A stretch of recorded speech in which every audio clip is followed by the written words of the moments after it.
Hi folks, and welcome back to my World of Tanks replays with a mighty Jingles. Today we're finally in the garage with the E-75 German Tier 9 heavy tank. It's just been sitting there at the back of the garage for the last couple of months, teasing you with its rugged German good looks. Well, tease no more. Today it's finally getting the review it well deserves. So there it is. I really like the way the E-75 looks. I think it's a fantastically good looking German tank. I don't know what it is about it. Those of you who've watched my channel for a while will know that I'm a big fan of the fast medium tanks. And this is about as unfast medium a tank as you can possibly get. And yet, I really like my E-75. I'm not especially good at driving it.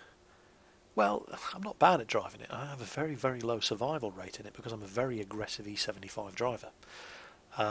And I'm a very aggressive E-75 driver because the E-75 can take a beating, probably better than any other tank in the game, than maybe the IS-7. It is incredibly well armoured, and it has a great brawling heavy tank gun, which is kind of unusual for the German heavies.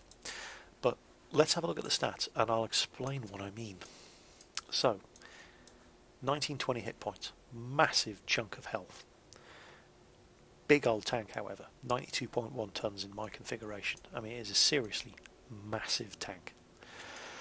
However, surprisingly mobile with the top engine upgrade, 1200 horsepower Maybach engine.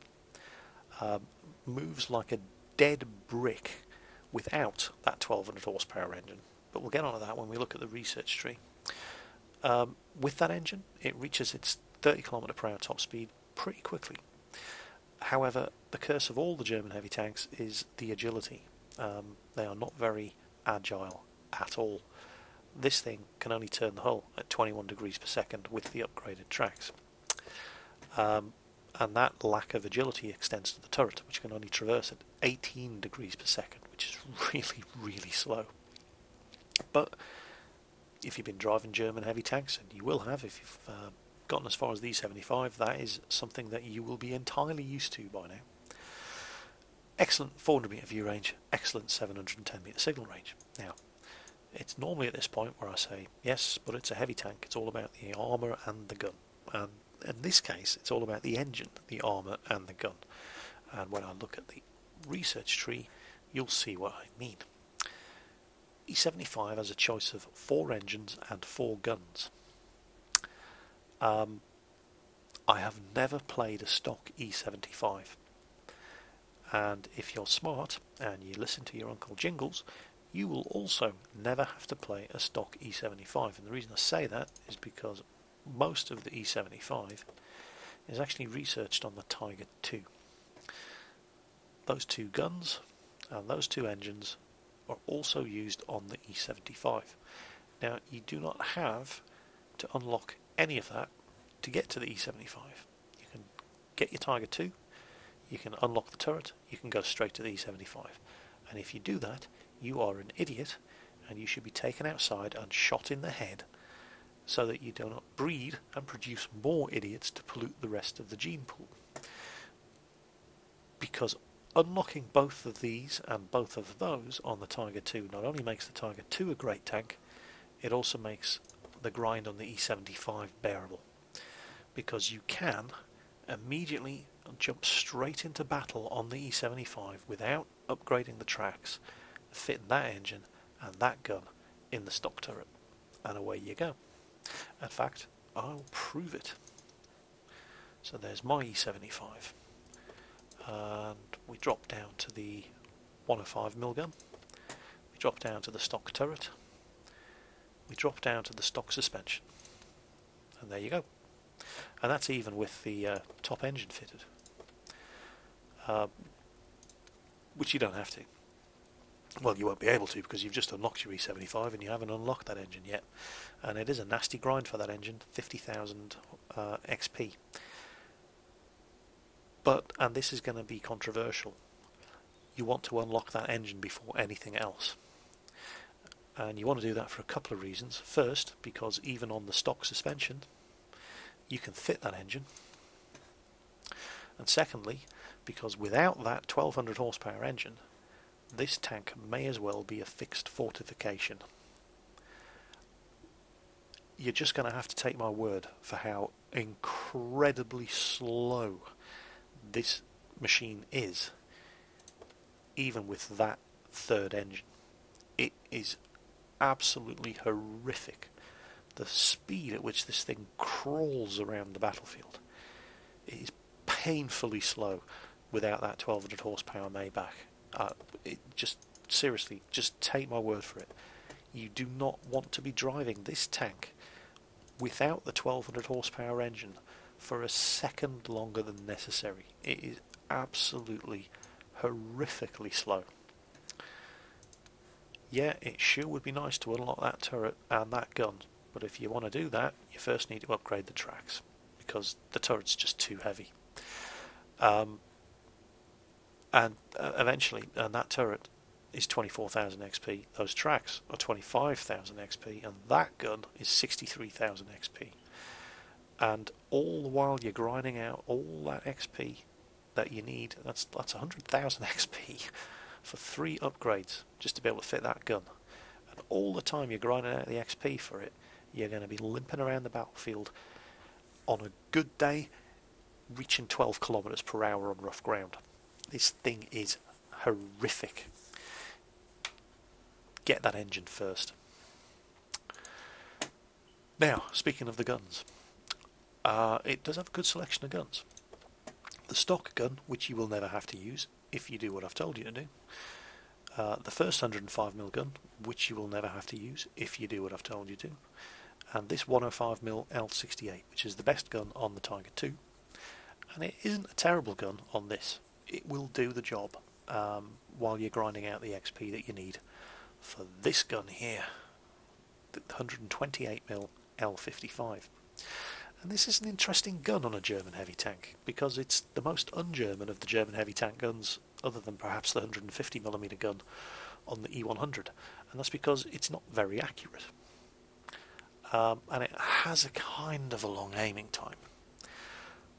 Now, not very accurate on a German gun would be pretty damn accurate on a Russian gun. In fact, what this gun is like, it's like the IS-3's BL-9 gun, if it had been designed by the Germans. Because the accuracy isn't terrible, 0.38 accuracy, which is not great accuracy for a German gun, but it would be pretty damn good accuracy for a Russian gun. And the aiming time is kind of slow.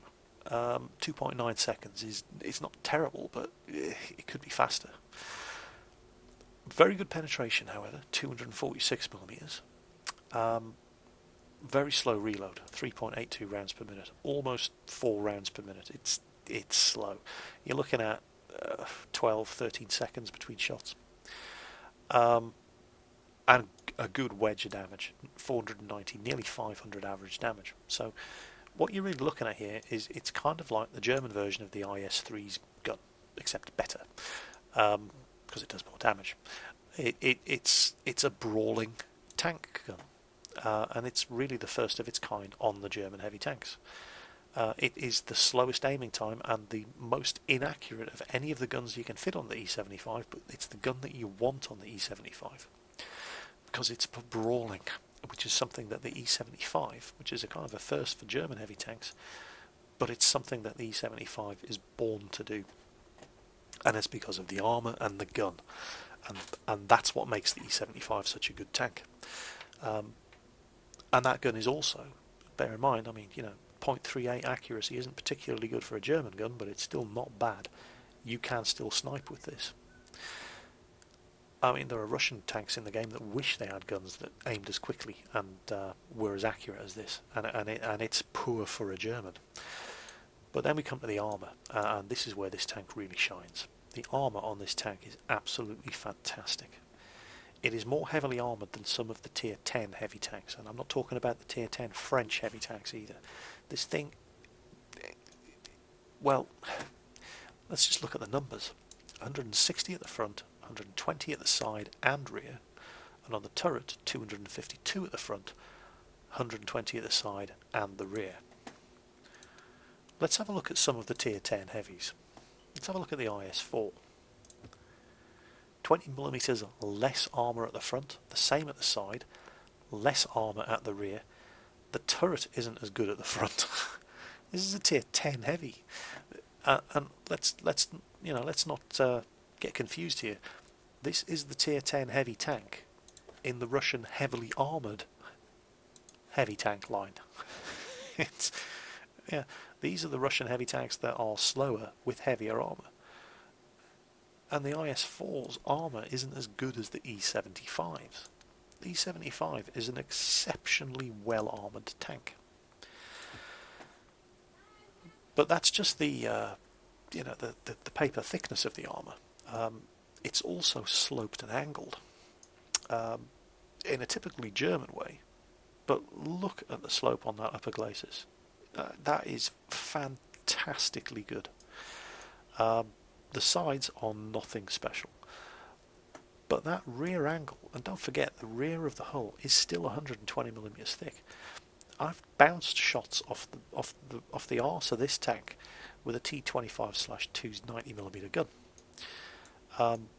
It is just so well angled all round, except from the sides. It's a massive gaping target from the sides, but from the front, and to a degree from the rear, there's actually some really good angling and sloping going on there. Now, all of the all of the German heavy tanks share, and a lot of the German medium tanks share the same weakness. When you're shooting them from the front, they have massive lower glacis plates. Very, very hard to keep that thing covered up. And this is the E-75's single biggest weakness, right? That massive weak spot right there. However, it's not as bad as it all sounds, despite the fact that the transmission is mounted there, and penetrating hits that go through this lower glacis have a chance of setting your engine on fire. And I have had my engine set on fire a lot in my E-75. But if you just angle the thing, I've seen many stupid E-75 drivers facing me like that, and then they probably go on to be the stupid E100 drivers who face me like that. And that is what anybody facing an E100 or an E75 wants to see. They want to see this big old lower glacis pointing straight at you. Don't do it. Angle the thing. A good 40-degree angle, and even that lower glacis will bounce a lot of shots.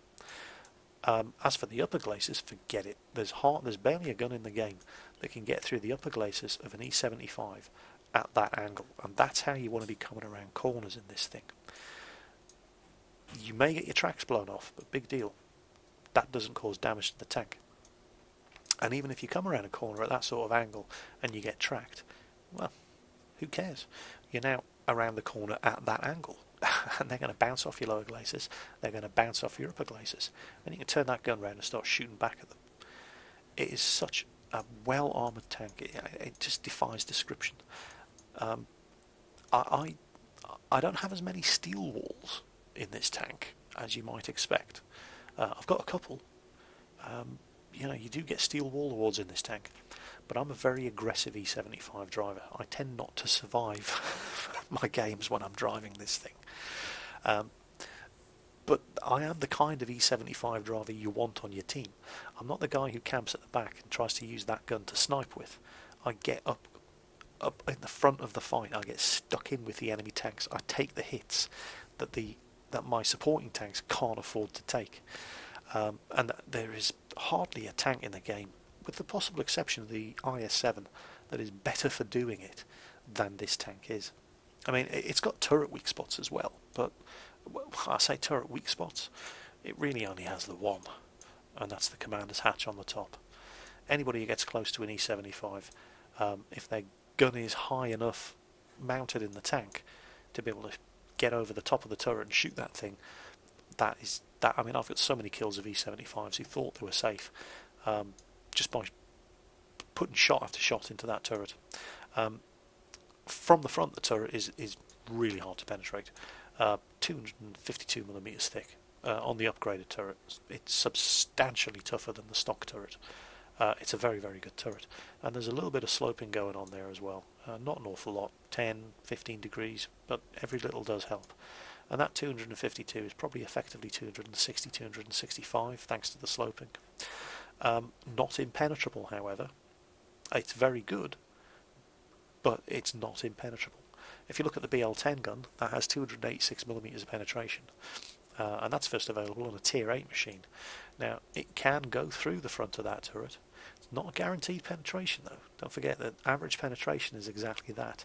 You could roll less than 252, and it will just bounce off the front of the turret. And it's kind of like the E100, however.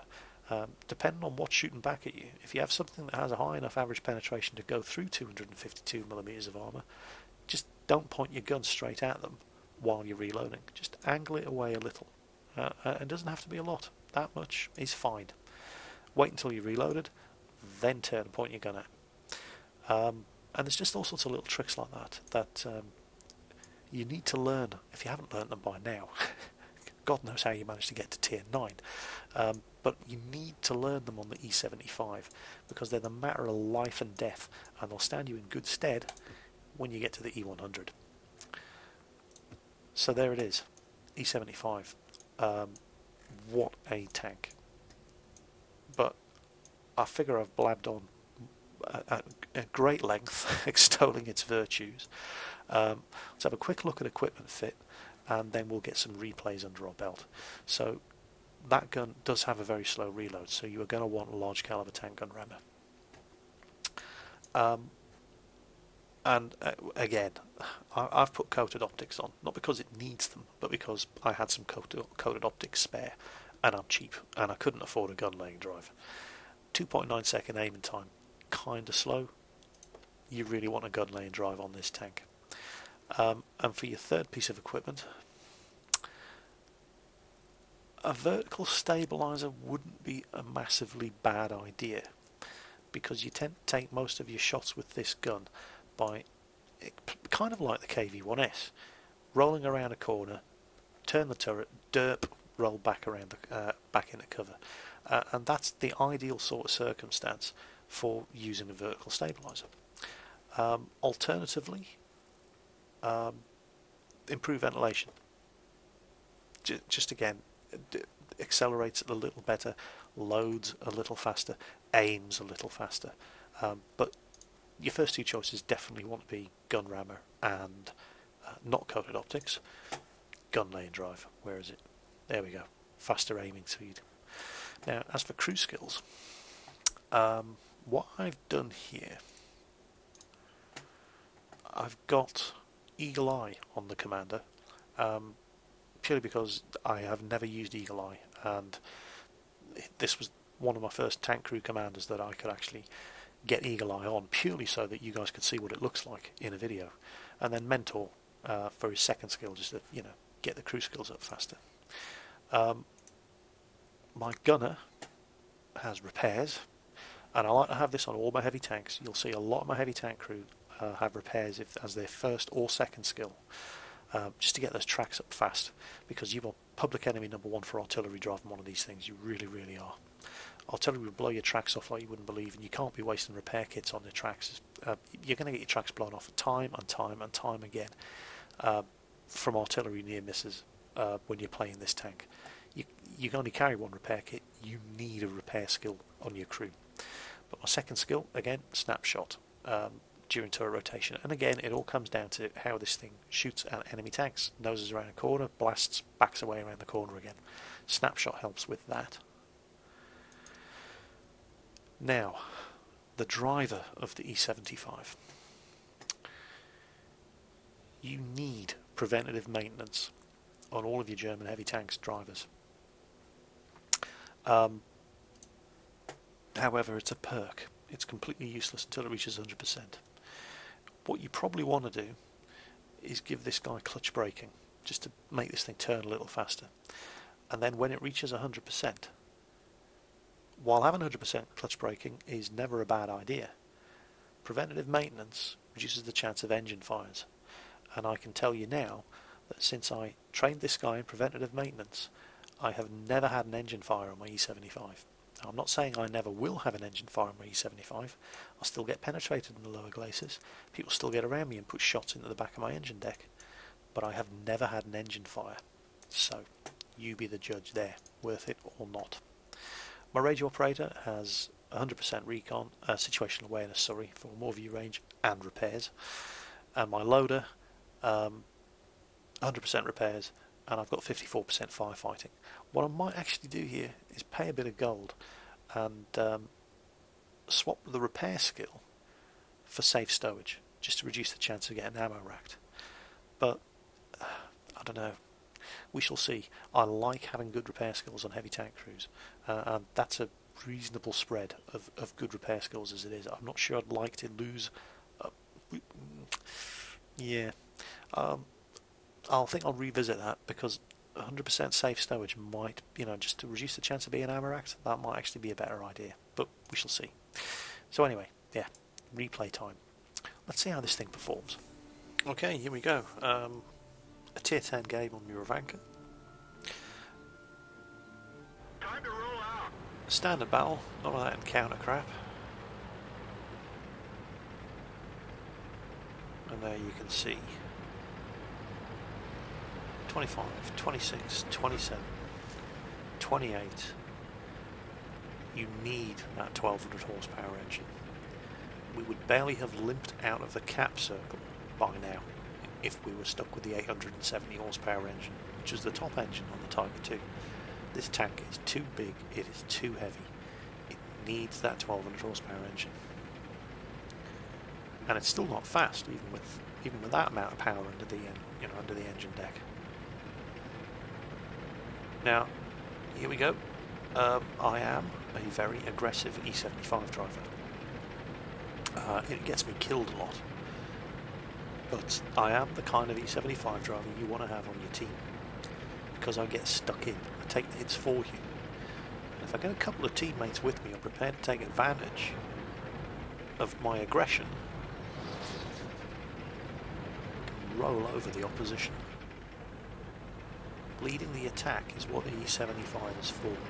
These idiots in their E-75s camping the bloody base on Malinovka because, oh, I'm a German tank, I'm a sniper. Not with that gun, you're not. And not with that armour, you're not.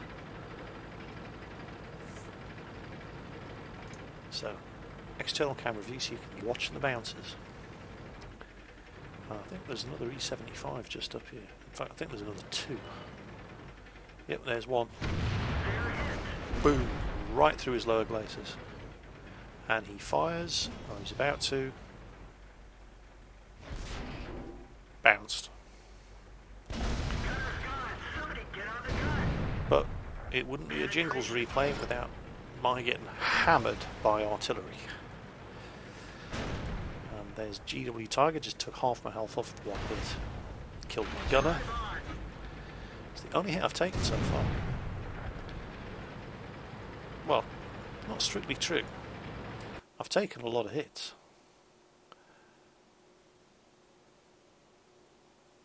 That gun mantle, there's one on the side. It's hard to see where the other ones are. But I've taken at least 4 hits, including the one artillery hit, which is the only thing that's actually done any damage. I've taken 1,000 health off.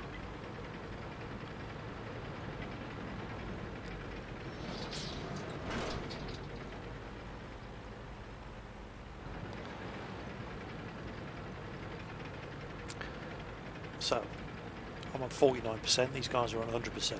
They can go first now. But guess what? Artillery isn't finished with me yet.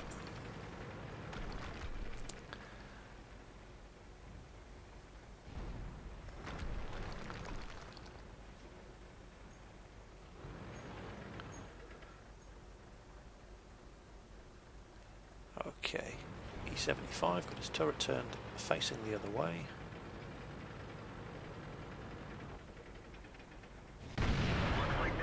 Big old hit. And there's artillery again. Suddenly I'm on 31%.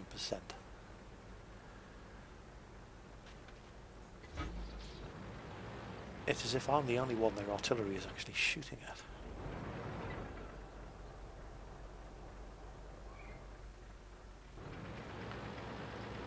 So I'm in no rush whatsoever to lead the attack at this stage. Somebody else can take the lead from here. I've done my bit.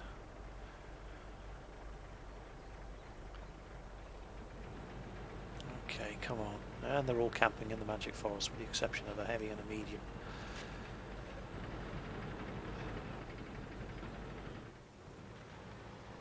And they're paying the price for actually having a pair of balls.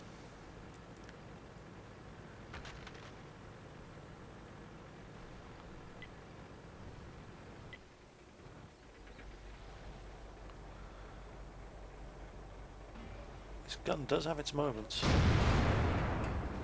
Don't even know where that shot went. Certainly didn't hit him.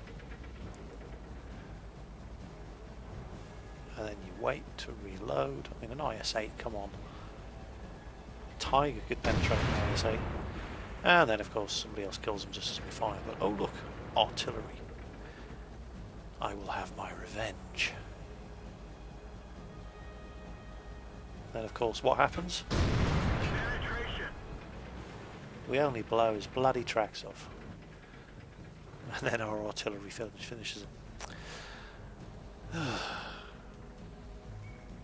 Sometimes you just have those games.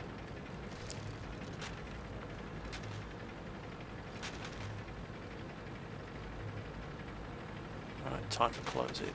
Lerva and a Super Persian. And one more artillery, but hey, I must be cautious because artillery isn't finished with me.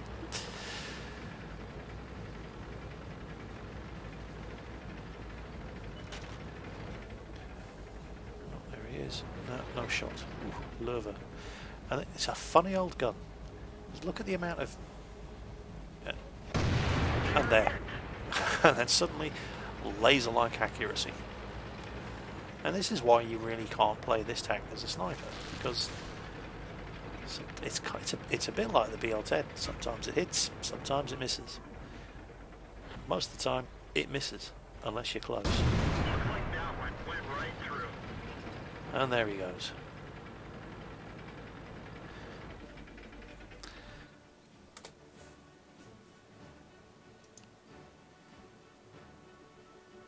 Six hits received.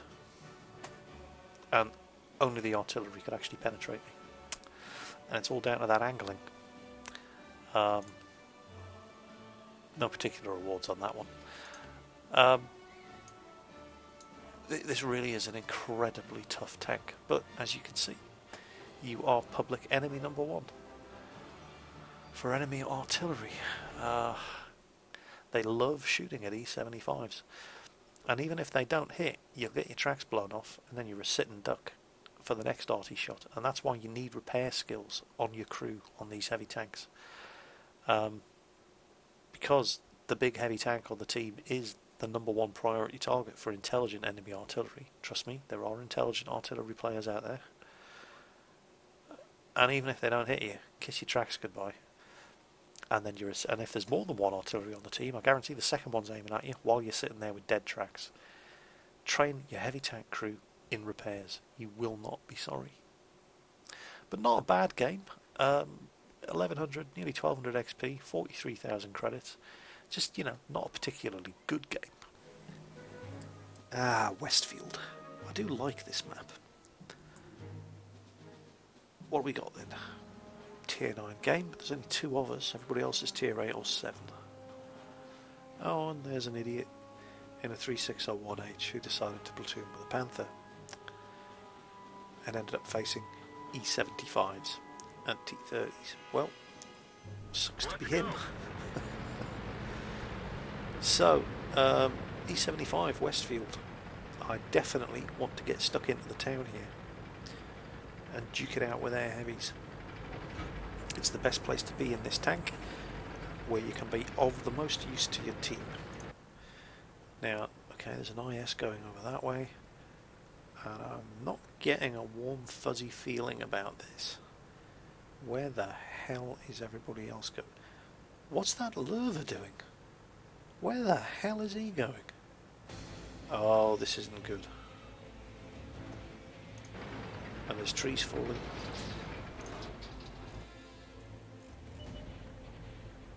Enemy E-75. Critted. Didn't do any actual damage, so that could have been better. Okay, now here's the angling I'm talking about. Yeah, you can hit my lower glacis at that angle, but it will bounce off. Oh crap, KV4 as well. Now this is where things start getting tricky, because you can only really angle your armour against one of them at a time. Well, that E-75 is already hit. He fires back and he blows my tracks off, but that's all he does. Unfortunately, he tracked me in such a position that I was an easy hit for that KV4, and I'm not letting him get away with that. So another hit from the KV4. Oh, come on. And of course, here comes artillery.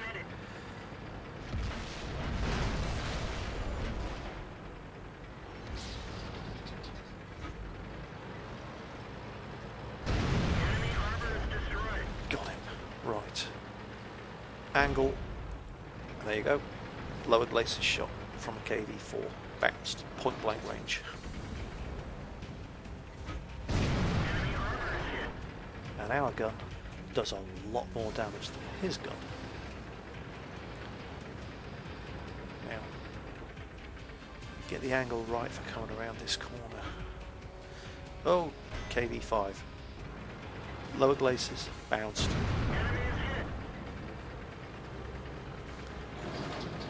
Okay, need to angle again, because he's going to fire at me. There we go, tracks took it. Not at a fantastic angle here, tracked however. KV5 gets another hit in. RIS. Oof. But again, track damage. I can sit here taking track damage all day. And again, track damage.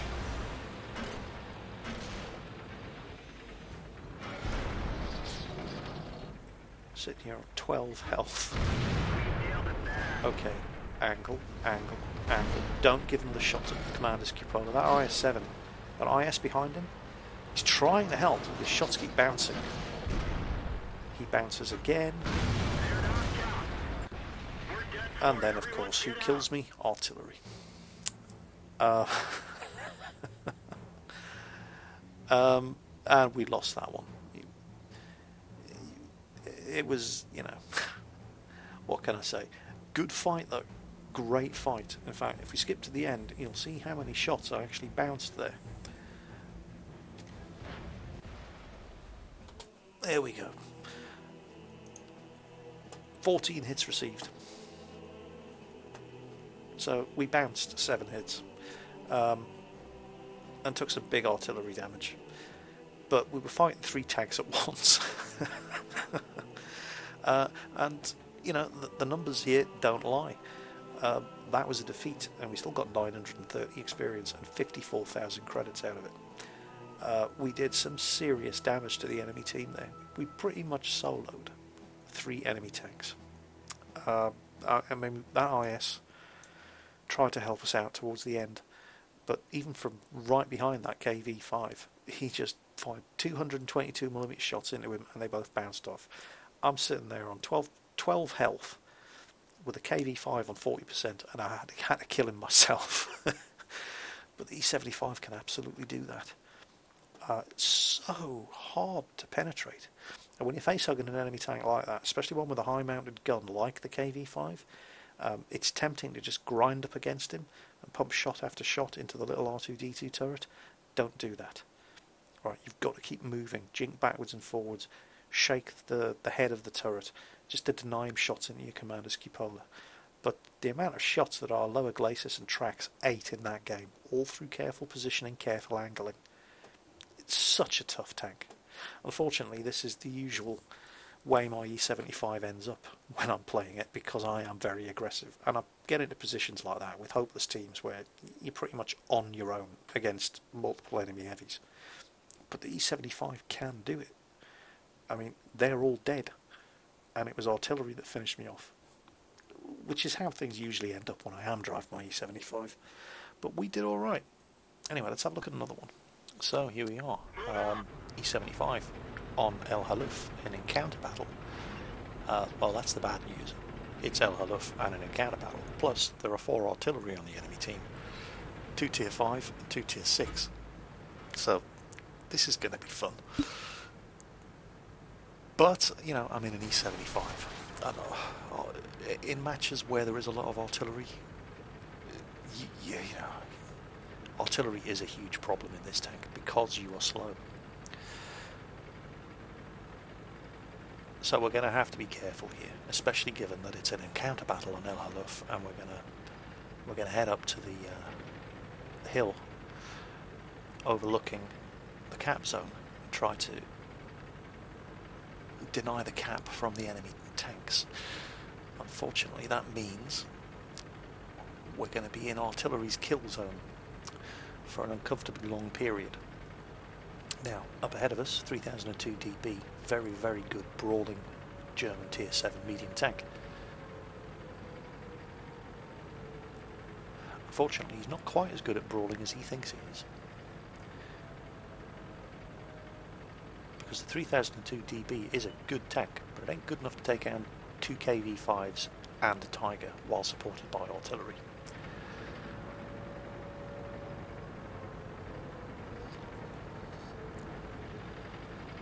Okay, yep, there they go. And that DB is going to live about as long as you'd expect him to, especially since artillery has that corner zeroed. And I am actually contemplating a very, very bad idea here, stopping in the middle of an open field while spotted, shooting at an ELC.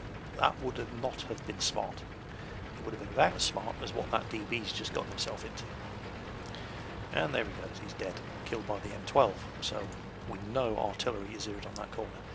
Now I'm going to pull the camera angle back here so that you can actually see what's going on, the hits that we take and the angle at which we take them.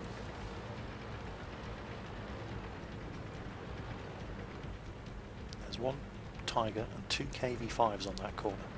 And we're coming up here with 2 T-34s, I think. No, 1 KV5, a T-34 and me. So, a bit mercenary of me, but I am going to let that T-34 go first. And there's artillery.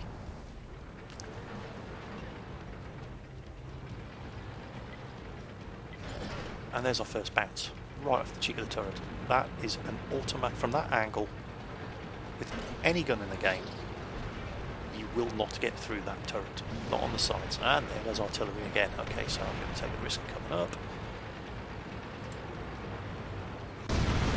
Good hit. Okay, pause it here. KV5 fired, and check it out. There they are, and look at the angle. Look. Now, the lower glacis of the E-75 can be penetrated by the KV5's gun, but not at that angle. It's just not going to happen. They are not going to get through. Now, this is not an ideal situation, even if you angle the E-75, because I'm coming up a hill, and look, the front of my tank is at a higher angle than the rear of the tank. So basically, I cannot cover up my lower glacis, and I am actually flattening the angle of the lower glacis, making it impossible for them to get through my upper glacis, but easier to penetrate the lower glacis. So I can actually expect these KV5s to be able to put holes in it if I was facing them directly. But at that angle, I've increased the effective armour of the lower glacis so much that they're not going to penetrate. The best they can hope to do is blow my tracks off. However, I will use a repair kit in those circumstances because I know artillery has that corner zeroed and I do not want to sit around and take hits. Now, check this out.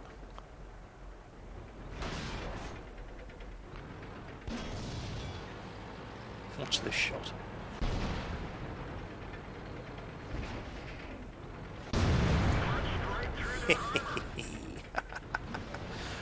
Right under the bottom of the DB.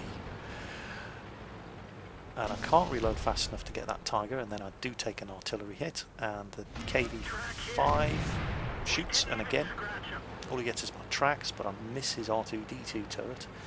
And now, okay, I take a hit there, whoa, sorry about the angle, from that Jagdpanther, and it swerves me, and there. So the Jagdpanther over there blows my tracks off. And then unfortunately, now this is not a good position, because my tracks got blown off and I swerved, and now I'm facing that KV-5 directly. And that is a gift to anybody shooting at an E-75, because again, the front of my tank is higher up than the rear of my tank, which flattens the angle of the lower glacis and makes it easier to penetrate. But there's nothing I can do about it, so now I'm praying that my crew are going to get the tracks back up as quickly as possible so I can keep moving and not get hit by artillery.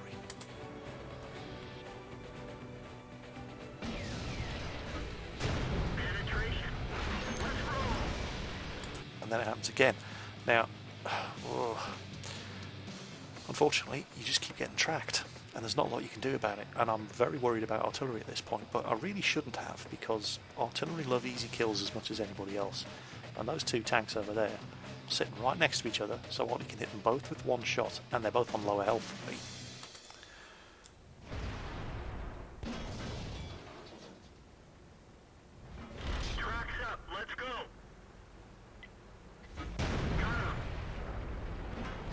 And here it comes.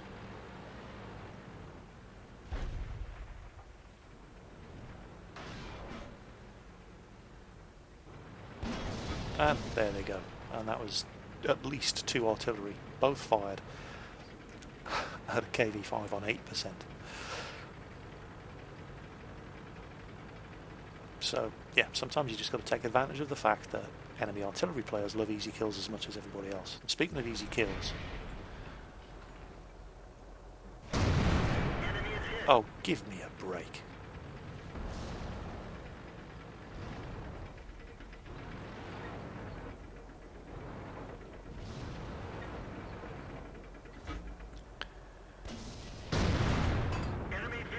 Bit of artillery splash damage there. Bounce a shot from the Super Pershing. More artillery damage. Okay, well, I know Artie's got this corner zeroed, so hey, let's not make it easy for them, eh? Now, screw that, let's go around the other way. And you can see there, in front of the turret, on the top of the front hull, you can see where the artillery have hit me.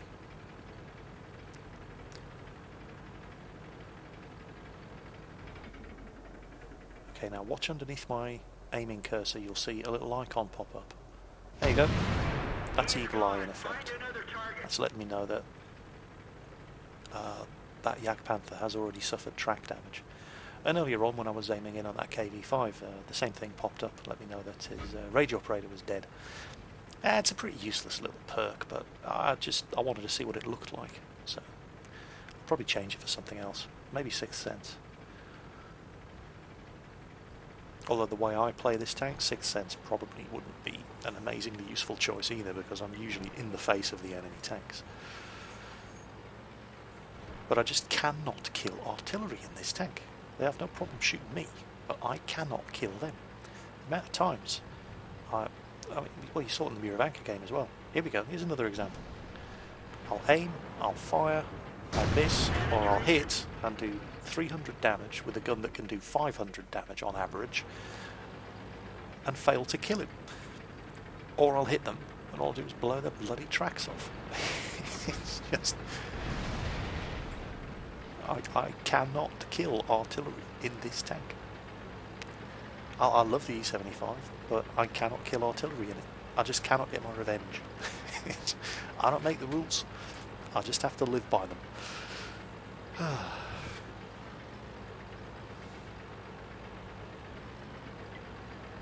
So this was it wasn't a comfortable win, but it was a good win.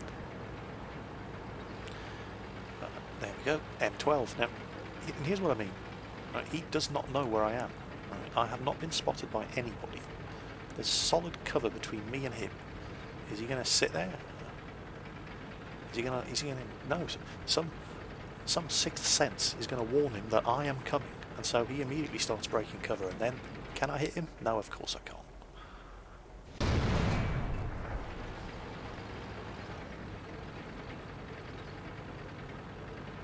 So he doesn't know I'm coming, and he runs right into an IS.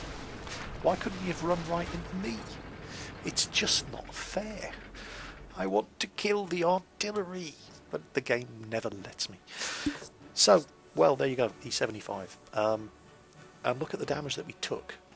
If you look at my damage panel mod down here, you can see, I mean, most of that was artillery splash damage. I think possibly one of those was a penetrating hit from KV5, but you know, that might have all been artillery splash damage. I'm really not sure. I think it might have been. So, out of all the shots that got fired at us, discounting all of our artillery damage, there you go, 11 hits received. It's such a well-armoured tank. And 10 shots fired, 9 hit the target. Did we actually get... Oh, look at that, steel wall and sniper. Brilliant. I don't get many steel walls in the E-75 because I usually play it so aggressively I don't survive the end of the game. But, you know, I am the kind of E-75 driver you want on your team because I am not afraid to get stuck in with this tank. And that's where this tank excels. You need to be driving this tank aggressively. Maybe not quite as aggressively as I tend to drive it. Most of my games I end up dead. I have a 28% survival ratio in this tank. It's horrible. And it's because I'm very aggressive. And because you can't always rely on your teammates to back you up in a random game. But all it takes is 2, 3 ideally friendly tanks who are prepared to support your aggression, and I will get stuck in with this tank and I will take the hits and I will weather the damage and the fire of the enemy guns so that you can get around and kill the tanks that I'm engaging. And that's how you need to play an E-75, because that's what it's good at. It's like the IS-3 at tier 8. It's a really good brawling tank, and it's basically a tier 9 heavy tank with tier 10 heavy tank armour. In fact, it's got better armour than some of the tier 10 heavies, and I'm not talking about the French. Everybody's got better armour than the French tier 10 heavies. This thing technically has better armour than the IS-4, and the IS-4 is supposed to be the most heavily armoured of the Russian tier 10 heavy tanks.